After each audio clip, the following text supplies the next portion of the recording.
경찰이 확보한 진술과 스크린에서 틀리지는 않다면서도 액면 그대로를 믿을 수는 없고 정보가 아닐 수도 있다고 밝혔습니다. 경찰은 두 사람의 역할 분담 등 전체적인 상황에 대한 확인 작업을 진행하고 있습니다. 또 조만간 B 씨에 대해 대면 조사를 진행하고 사실관계를 자세히 확인할 방침입니다. YTN 뉴팅입니다. 일부 공공기관의 승진 기피가 심각해 기관 경쟁력 약화가 우려된다는 감사 결과가 나왔습니다. 승진 시험 경쟁률이 0.1의 1인 곳도 있었는데요. 거주지 문제나 부족한 금전적 보상 등이 원인으로 분석됐습니다. 이종원 기자입니다.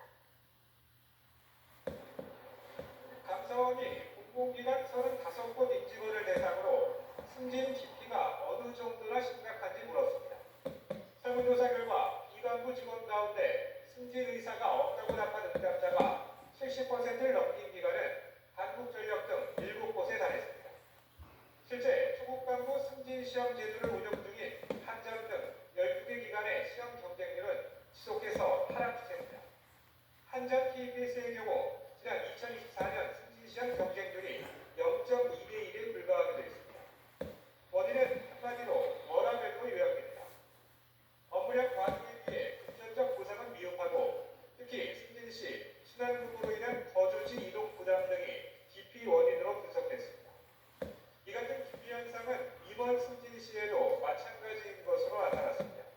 일부 승진이 오히려 임금이 줄어드는 등 역시 낮은 보수와 정년 미보장, 업무량 급증 등이 원인으로 지목됐습니다.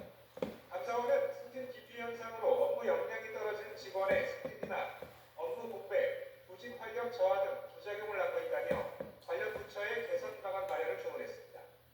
이와 함께 감사원은 과다한 예외 규정으로 공공기관의 지역인재 채용이 실효성이 떨어지고 타 지역 지원자에 대한 불이익 부작용이 동시에 나타나고 있다며 제도 개선이 필요하다고 지적했습니다.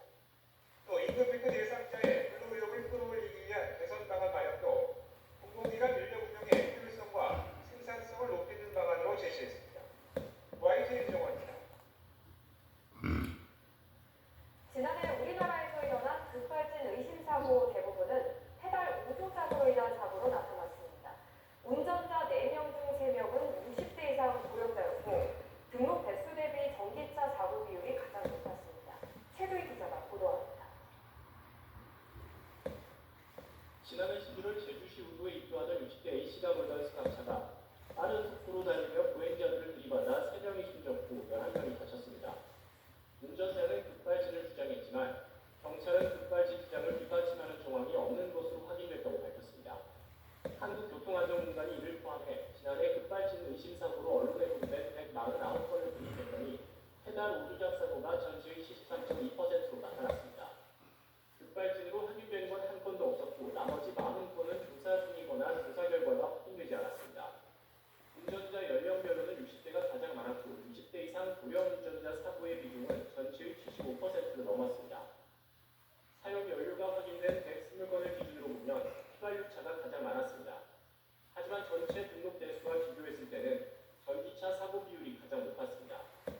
전기차는 가속 페달을 밟는 순간 가속 반응이 즉각적이다 보니 내연기관차에 익숙한 운전자는 차량이 갑자기 가속된다고 느끼는 것으로 분석됩니다. 주행 상태 기준으로는 정차나 저속 주행 중 발생한 사고가 70%에 육박했는데 공단 측은 가속 페달과 제동 페달을 번갈아 사용하는 상황에서 조작 실수가 일어나는 것으로 추정했습니다. 또 의도하지 않은 가속이 발생할 경우 전자식 주차 브레이크를 찾아 누르라고 당부했습니다. 의도치 않은 가속이 발생했을 경우에는 주행 중 전자식 주차 브레이크, 보통 EPB라고 하는 전자식 주차 브레이크를 작동 상태를 유지시키는 것만으로도 차량을 먼저 정차시키거나 속도를 현저히 감소시킬 수 있습니다. 이와 함께 운행 중 이물질이 떨어지지 않도록 운전석을 정리하고 비상제동을 작동한 뒤에는 서비스 센터를 통해 차량 상태를 점검받는 것도 예방책이 될 수 있다는 설명입니다. 공단은 지난해 차량 141대에 페달 오조작 방지 장치를 부착한 결과 의심 사고를 차단하는 성과가 있었다면서 관련 사업을 확대하겠다고 덧붙였습니다. YTN 최두입니다. 인천의 한 중증 발달장애인 거주시설에서 장애인 여성들이 시설 대표에게 성폭력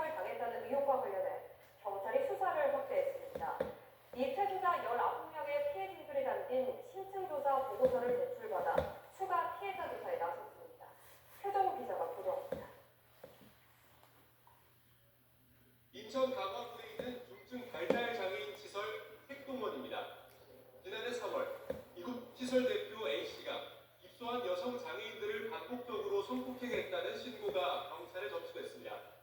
피해자 4명을 특정한 경찰은 지난해 9월 시설을 압수수색하고 이곳에 있던 장애 여성들을 다른 시설로 옮겼습니다. 또 A씨를 성폭력 처벌법상 장애인 강간과 강제추행 등 혐의로 입건했습니다. 여기에 대해 경찰은 국내 한 대학연구팀이 지난달 초 색동원 퇴소자들을 상대로 이틀 동안 진행한 심층 조사 결과를 바탕으로 수사를 확대하고 나섰습니다.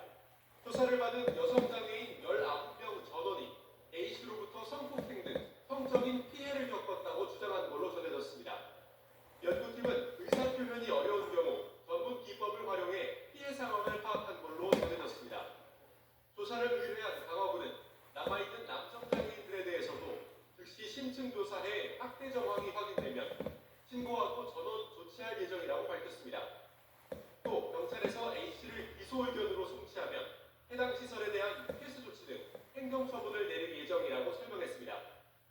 A씨는 색동원과 협회장을 맡은 인천장애인복지시설협회 업무에서 배제됐습니다. 경찰은 보고서에 담긴 여성들의 진술을 토대로 수사에 속도를 낸다는 방침인데 시민단체들로 구성된 공동대책위원회는 인천시와 강화군에 해당 시설을 즉각 폐쇄하고 법인 설립 허가를 취소하라고 촉구했습니다. YTN